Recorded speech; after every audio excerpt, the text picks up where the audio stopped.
मित्रांनो, आतापर्यंत मुंबई ऐकलंय, नवी मुंबई ऐकलंय, पण ही तिसरी मुंबई कुठून आली हेच समजत नाहीये। कारण आधीच्याच या सगळ्या मुंबया इतक्या भयानकपणे वाळवीसारख्या पसरत चालल्यात की इथल्या राहणाऱ्या लोकांचा जीव गुदमरायला लागला। इतकी लोकसंख्या झाली। मुख्य मुंबई तर आपली अगदी बांद्र्यापर्यंत होती, इकडे सायनपर्यंत तिची वेस होती, म्हणून सायनला शिवमस असं म्हटलं जातं। पण आता ती वेस अगदी गुजरातला जाऊन पोहोचायला लागली। इतकं शहरीकरण त्या वेस्टर्न लाईनला सगळं झालंय। इकडं नवी मुंबई अगदी पूर्णपणे तुमचं अख्खा पनवेल तालुका त्यांना व्यापून काढला। इकडे सेंट्रल लाईन जी आपण म्हणतो ती ठाणा, कल्याण, बदलापूर, कर्जत, खोपोली, कसारा अगदी पुढे नाशिक पर्यंत जाऊन पोहोचली। इतकी मोठं शहरीकरण या महाराष्ट्राच्या भूमीवरती होते। पण यात एक गोष्ट तुम्हाला माहिती आहे का, याच्यामध्ये काय होते, कोणाची हानी होते? याच्यामध्ये हानी होते ते महाराष्ट्रातल्या जमिनीची, महाराष्ट्रातल्या वनसंधारणाची, महाराष्ट्रातल्या प्राण्यांची। महाराष्ट्रातली इंच इंच जमीन या शहराच्या विळख्यात येत चालले आणि संपला जातोय तो इथला स्थानिक माणूस।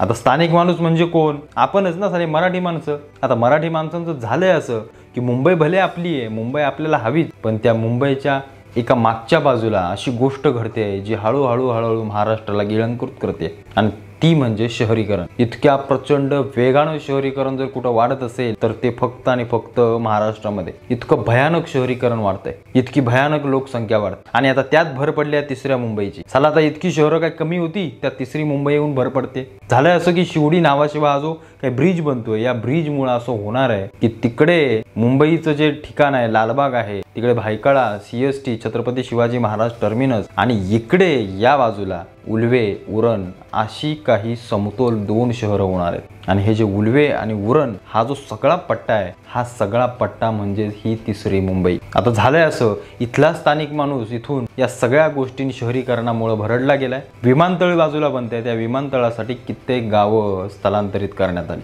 म्हणजे आपल्या लोकांना या तिसऱ्या मुंबईसाठी, आता तिसऱ्या मुंबईमध्ये राहणार कोण? तिसऱ्या मुंबईमध्ये अर्धे तर गुजराती मारवाडी बाहेरून येऊन राहणारे भैये बिये। मग यांच्यासाठी आपल्या माणसांनी ॲडजस्ट करावं, यांच्यासाठी आपल्या इथल्या स्थानिक लोकांनी आपली घरं, आपल्या जमिनी, आपली माती सोडून दुसरीकडे जाऊन वसावं। इतके घाणेरडे दिवस आपल्यावर आले, आणि आपण काय, आपले राजकारणी, नालायक राजकारणी, मी नालायक म्हणतोय ना सरळ, यांचा मेंदू साल्यांचा गुडघ्यात आहे। हे साले फक्त पैशाला हापापलेली लोक आहेत, यांना कशाचं काहीही नाही यांना। हे ढोंगी आणि खोटारडे आहेत। आणि ही जी तिसरी मुंबई वसवणार आहेत ना, महाराष्ट्राला सगळ्यात मोठा धोका इथून सुरू होणार आहे। महाराष्ट्राचं शहरीकरण या पट्ट्यातून इतकं भयंकर पद्धतीनं इतक्या मोठ्या प्रमाणामध्ये वाढत चाललंय। इथला आगरी माणूस, इथला कोळी माणूस, इथला मराठी माणूस पूर्णपणे हद्दपार होणार।